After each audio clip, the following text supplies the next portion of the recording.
લાલભાઈ હું ખોટી હોય ને લાલભાઈ તો હું તો હા ને ભલે મારે કઈ બેન જો હું દ્વારકાથી જય હિન્દ દોસ્તો, ફરી એકવાર હાર્દિક સ્વાગત છે તમારું મારી યુટ્યુબ ચેનલમાં. આજે આપણે વાત કરવાના છીએ કે ભાઈ અત્યારે હાલ સોશિયલ મીડિયા પર કીર્તિ પટેલે એક એવું કોલ રેકોર્ડિંગ જાહેર કર્યું છે જે સાંભળીને તમારા હોશ ઉડી જશે. અને હજુ આગળ પણ તમને પૂરું કોલ રેકોર્ડિંગ સંભળાવવા જઈ રહ્યો છું. 1-1.5 મિનિટનું રેકોર્ડિંગ છે, તો એ સાંભળવા માટે પ્લીઝ વેઇટ કરો. અને ગાઈઝ, જો તમે મારી ચેનલમાં નવા હોય તો પ્લીઝ યાર મારી ચેનલને સબસ્ક્રાઇબ કરીને ઓલ નોટિફિકેશન પ્રેસ કરી દેજો, જેનાથી અપ ટુ ડેટ અને સૌથી પહેલા મારી ઇન્ફોર્મેશન તમારી સુધી પહોંચતી રહે. એટલે કે હાલ ગુજરાતમાં શું થઈ રહ્યું છે તેની સૌથી પહેલા અપડેટ તમને મળી રહે. તો વિડીયોની શરૂઆત કરીએ અને વિડીયોમાં બન્યા રહો. એટલે હજુ લાસ્ટમાં તમને તે કોલ રેકોર્ડિંગ પણ સંભળાવું છું, જે તમે સૌથી પહેલા સાંભળ્યું તેનું પૂરું કોલ રેકોર્ડિંગ. તેમાં શું બોલી રહ્યા છે કીર્તિ પટેલ અને શું બોલી રહ્યા છે લાલાભાઈ આહિર.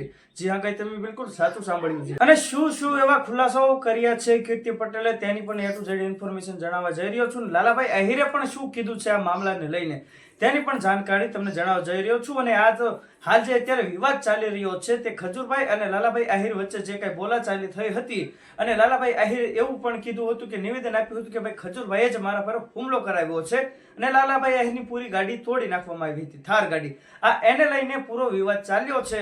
અને કીર્તિ પટેલ પહેલા લાલાભાઈ આહિર વિરુદ્ધ હતી અને લાલાભાઈ આહિર પણ કીર્તિ પટેલ વિરુદ્ધ હતા. કારણ કે જ્યારે ખજૂરભાઈ અને કીર્તિ પટેલનો વિરોધ ચાલતો હતો ત્યારે લાલાભાઈ આહિરે ખજૂરભાઈનું પક્ષ લઈને કીર્તિ પટેલ સામે ગાળોગાળી કરી હતી. એટલે કે તેની સામે તેને વિરોધ કર્યો હતો લાલાભાઈ આહિરે કીર્તિ પટેલ સામે. જે હા, કઈ તમે બિલકુલ સાચું સાંભળ્યું છે, પરંતુ અત્યારે ઉલટું થઈ ગયું છે.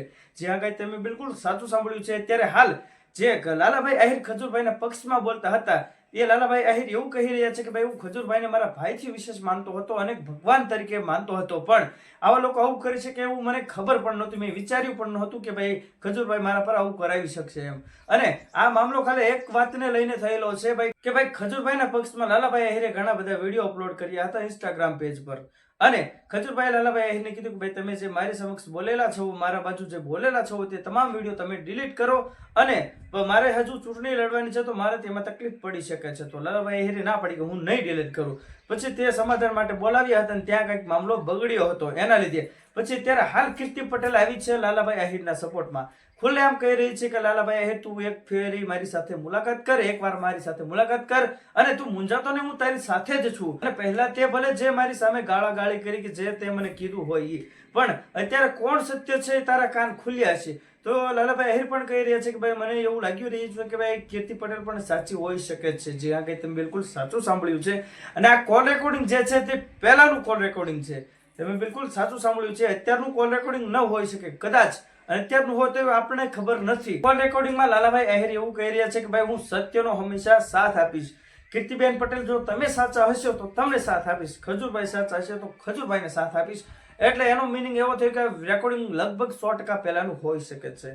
જે આગળ તમે બિલકુલ સાચું સાંભળ્યું છે. ને હજુ આવનારા સમયમાં શું પગલાં લેવામાં આવશે તેની પણ A to Z તમને ઇન્ફોર્મેશન મારી ચેનલમાંથી મળી રહેવાની છે. સૌથી પહેલા જે આગળ તમે બિલકુલ સાચું સાંભળ્યું છે, સૌથી પહેલા શું પગલાં લેવામાં આવશે તેની પણ A to Z ઇન્ફોર્મેશન તમને મારી ચેનલમાંથી મળી રહેશે. તો હવે મળી નેક્સ્ટ વિડીયોમાં. ત્યાં સુધી જય હિન્દ, જય ભારત.